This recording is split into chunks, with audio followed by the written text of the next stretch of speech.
ప్రతి ఉదయం దేవుని వాగ్దానం అనే కార్యక్రమానికి ప్రేమతో మిమ్మల్ని ఆహ్వానిస్తున్నాను. ఉదయకాల సమయంలో దేవుడు మన కొరకు ఏర్పాటు చేసినటువంటి వాక్యభాగం 105వ కీర్తన 4వ వచనాన్ని ధ్యానించుకుందాం. 105వ కీర్తన 4వ వచనాన్ని ధ్యానించుకుందాం. యెహోవాను వెదకుడి, ఆయన బలమును వెదకుడి, ఆయన సన్నిధిని నిత్యము వెదకుడి. క్రీస్తునందు ప్రేమైన దేవుని బిడ్డలారా, ఈ యొక్క చదవబడినటువంటి వాక్య భాగంలో మనం గమనించినట్లయితే దావీదు ఈ యొక్క కీర్తన రచిస్తూ ఈ యొక్క మాటలను మాట్లాడుతూ ఉంటున్నాడు.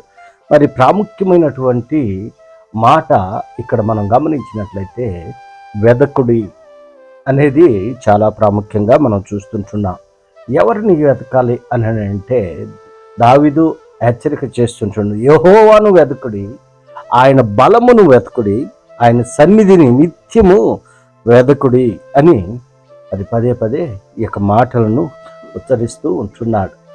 మరి ఈ లోకంలో మనము జీవిస్తున్నప్పుడు అనేక వాటి కొరకు మనము అనేక అంశాలను వెతుకుతూ ఉంటాం, అనేక వాటి కోసం మనము అన్వేషిస్తూ ఉంటాం. కానీ దేవుణ్ణి వెతికినట్లయితే, దేవుని సన్నిధిని వెతికినట్లయితే సంపూర్ణమైనటువంటి సంతోషం దేవుని యొక్క సన్నిధిలో దొరుకుతుంది. ఆయన సన్నిధిలో నిత్య ఆనందము దొరుకుతుంది. మరి అందుకే దావీదు యొక్క వ్యక్తిగత జీవితంలో దేవుణ్ణి వెతుకుతూ ఉంటున్నాడు. చిన్నతనము నుండే దేవుణ్ణి కీర్తిస్తూ ఉంటున్నాడు, దేవుణ్ణి ఆరాధిస్తూ ఉంటున్నాడు. అందుకే దేవుడు దావీదుని ఒక ఉన్నతమైనటువంటి స్థానంలో నిలబెట్టాడు. ఎందుకనగా ఆయన సన్నిధిని వెతికాడు. ఆయన సన్నిధిని మరి వెతికినప్పుడు దేవుని యొక్క ఆశీర్వాదాలను పొందుకొని ఉంటున్నాడు. అందుకే మరి ఇశ్రాయేలు యొక్క ప్రజలు దారి తప్పి, త్రోవ తప్పి నడుస్తూ ఉన్నప్పుడు వారు అనేక వాటిని వెతుకుతూ ఉంటున్నారు. అనేక వాటిని వెతుకుతూ జీవము కలిగినటువంటి, జీవాధిపతి అయినటువంటి, సర్వశక్తి కలిగినటువంటి దేవుణ్ణి వెతకకుండా వారు వ్యర్థమైనటువంటి వాటిని వెతుకుతూ ఉంటున్నారు. మరి అందును బట్టి దేవుడు దావీదు ద్వారా తన ప్రజలకి ఒక హెచ్చరిక మాదిరిగా ఈ యొక్క మాటలను ఇస్తూ ఉంటున్నాడు. ఆయన దాసుడైన అబ్రహాము వంశస్థులారా, ఆయన ఏర్పరచుకున్న యాకోబు సంతతి వారులారా, ఆయన చేసిన ఆశ్చర్య కార్యములను జ్ఞాపకం చేసుకొనిడి.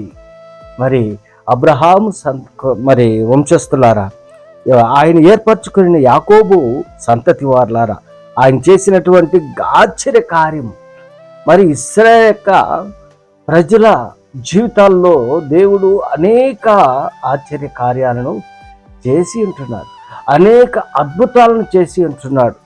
మరి వాటన్నిటిని జ్ఞాపకం చేసుకొని ఏ రీతిగా అయితే ఐగుప్తు దేశంలో నుండి తన ప్రజలను ఆ యొక్క బానిసత్వంలో ఉన్నటువంటి వారిని మరి ఏ రీతిగా అయితే నడిపించాడో బయటికి, మరి దేవుడు వాగ్దానం చేసినటువంటి భూమికి నడిపించేదానికి దేవునికి ఇష్టంగా ఉంటున్నది. ఎందుకనగా పితరులతో చేసినటువంటి వాగ్దానాన్ని బట్టి, పితరులతో చేసినటువంటి ప్రమాణాన్ని బట్టి తన ప్రజల పట్ల దేవునికి ఆ యొక్క ప్రేమ మరి అనేక రీతిలుగా వెల్లడిపరుస్తూ ఉంటున్నాడు.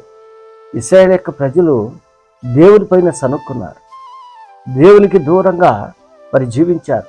దేవుణ్ణి, జీవము కలిగినటువంటి దేవుణ్ణి వెతకకుండా నానా విధములైనటువంటి వ్యర్థమైనటువంటి వాటిని వెతుకుతూ ఉంటున్నారు.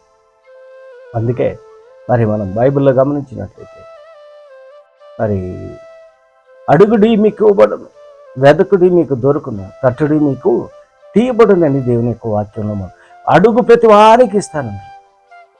ఆయన్ని మరి వెతికేటువంటి వారిగా, జీవము కలిగినటువంటి దేవుణ్ణి వెతికేటువంటి వారిగా మనం ఉండాలి. వ్యర్థమైనటువంటి వాటిని మనం వెతుకుతూ ఉంటున్నాం, కానీ వాటి వల్ల మనకి ప్రయోజనం లేదు ఈ లోకంలో జీవిస్తూ ఉన్నప్పుడు. కానీ జీవము కలిగినటువంటి దేవుడు, నిన్ను నన్ను సృష్టించుకున్నటువంటి దేవుడు, నిన్ను నన్ను ఏర్పాటు చేసుకున్నటువంటి దేవుడు, ఆయన మనల్ని ఎన్నడూ ఎడతెగక ఆయన మనల్ని ప్రేమిస్తూ ఉంటున్నాడు. అందుకే అంటున్నాడు, శాశ్వతమైనటువంటి ప్రేమతో నేను నిన్ను ప్రేమిస్తున్నా, మరి విడువక నీ ఎడల నా కృప చూపుతున్నానని దేవుడు మరి హెచ్చరిక చేస్తూ ఉన్నాడు. కృష్ణుని ప్రియమైన దేవుని పిల్లారా, ఈ లోకంలో మనం దేనిని వెతుకుతూ ఉంటున్నాం? వ్యర్థమైనటువంటి వాటిని వెతుకుతూ ఉంటున్నావా? జీవం కలిగినటువంటి దేవుణ్ణి మనం వెతుకుతూ ఉంటున్నామా? ఒకవేళ నువ్వు వ్యర్థమైనటువంటి వాటిని వెతుకుతూ ఉన్నట్లయితే మరి దేవుడు చూస్తూ ఉంటున్నాడు.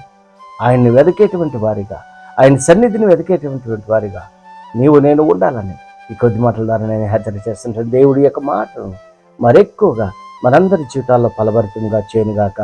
మీకును మీ కుటుంబాలకును ఆశీర్వాదకరంగా దేవుడు మార్చునుగాక. ఆమేన్.